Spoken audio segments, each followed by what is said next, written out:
نبی پاک علیہ السلام نے فرمایا جب تم استغفار کرتے ہو نا تو اللہ ہر مشکل سے نکلنے کے لیے تمہیں رستہ عطا فرماتا ہے، اور اللہ تمہیں وہاں سے رزق عطا کرتا ہے جہاں سے تمہارا کبھی گمان بھی نہیں گیا ہوتا۔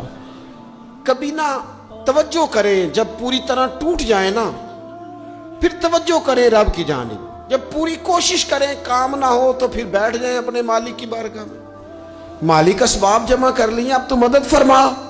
جب پوری طرح حضرت ابراہیم علیہ السلام کے پاس مہمان بڑے آیا کرتے تھے، مہمان نواز بھی بڑے تھے، بغیر مہمان کے کھانا ہی نہیں کھاتے تھے، بڑے مہمان نواز تھے۔ تو قحط پڑ گیا مصر میں، غلہ ہی نہیں ملتا۔ حضرت ابراہیم کا ایک دوست تھا، آپ فلسطین میں تھے، وہ مصر میں تھا۔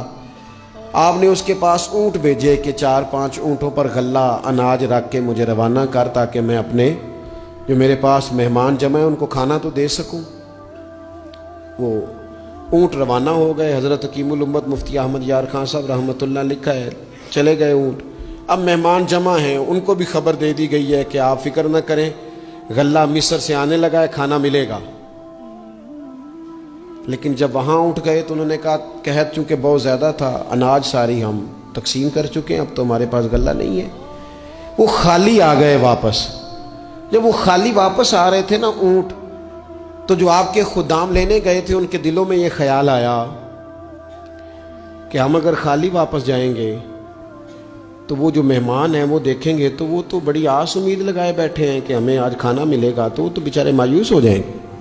انہوں نے اس طرح کیا کہ رستے میں کچھ ریت بھر لی ان بوریوں میں اور اونٹوں پہ ان کو رکھ لیا تاکہ پھر جا کے حضرت ابراہیم سے عرض کریں گے، وہ خود ہی لوگوں کو سمجھا دیں گے، ایسے خالی اونٹ لے جانا بہتر نہیں۔ حضرت حکیم الامت رحمۃ اللہ علیہ لکھتے کہ حضرت ابراہیم علیہ السلام آرام فرما تھے، خدام نے جا کے اندر جہاں وہ سامان رکھا جاتا تھا وہاں ریت سے بھرے ہوئے بوریے رکھ دیے، وہ چلے گئے۔ حضرت ابراہیم کی زوجہ جناب ہاجرہ اٹھی، انہوں نے کہا میں منہ کھولتی ہوں، گلے کا گندم پیستی ہوں، کھانا بنا کے دیتی ہوں۔ جب انہوں نے منہ کھولا نا اس کا، بوری کا، توڑے کا، اس بوریے کا، تو کہتی ہیں اتنی بہترین گندم نکلی کہ میں نے زندگی میں کبھی نہیں دیکھی تھی۔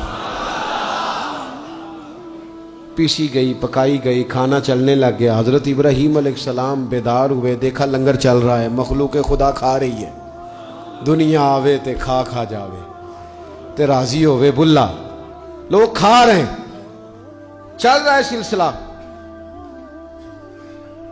تو حضرت ہاجرہ، وہ خواتین گھر میں کچھ چیز آئے نا تو کہتی ہیں اس دفعہ چاول بڑے اچھے آئے، اس دفعہ گندم بڑی اچھی آئی، یا آٹا پس کے آیا، یہ بڑا عمدہ ہے۔ تو حضرت جناب ہاجرہ رضی اللہ تعالی عنہ حاضر بارگاہ ہو کے عرض کرنے لگی، یہ جو آپ کا مصری یار ہے نا، اس نے جو گندم بھیجی ہے بڑی کمال ہے۔ تو حضرت ابراہیم تو جانتے تھے بات کو، فرمانے لگے یہ میرے مصری یار نے نہیں بھیجی، یہ میرے عرشی یار نے بھیجی ہے، یہ عرشی یار نے بھیجی ہے۔ اور وہ جب بھیجتا ہے تو کمال بھیجتا ہے، وہ جب عطا کرتا ہے تو بے حساب ہی عطا کرتا ہے۔ او میرے دوستو، امت کو ضرورت ہے اس وقت دست غیب کی۔ پاکستان کبھی نہ بنتا اگر اللہ تعالیٰ کی غیبی طاقتیں مدد نہ فرماتی، پاکستان کبھی نہ بچے گا اگر خدا کی مدد شامل حال نہ ہوگی۔ ہمیں اجتماعی طور پر رجوع اللہ کرنا ہے۔ ہمارے جتنی انفرادی مشکلات ہیں، ہم کسی تکلیف میں، دکھ میں مبتلا ہیں، اللہ کی طرف رجوع کریں، اپنے رب کی بارگاہ کی طرف رجوع کریں، اور جو ہمارے اجتماعی مسائل ہیں ان میں بھی اللہ کی بارگاہ کی طرف رجوع کریں۔ جب ہم یہ رجوع کریں گے مالک کے حضور تو پھر اللہ ہمارے لیے راستے واضح فرمائے گا۔ یہ رجوع کس طرح کیا جائے؟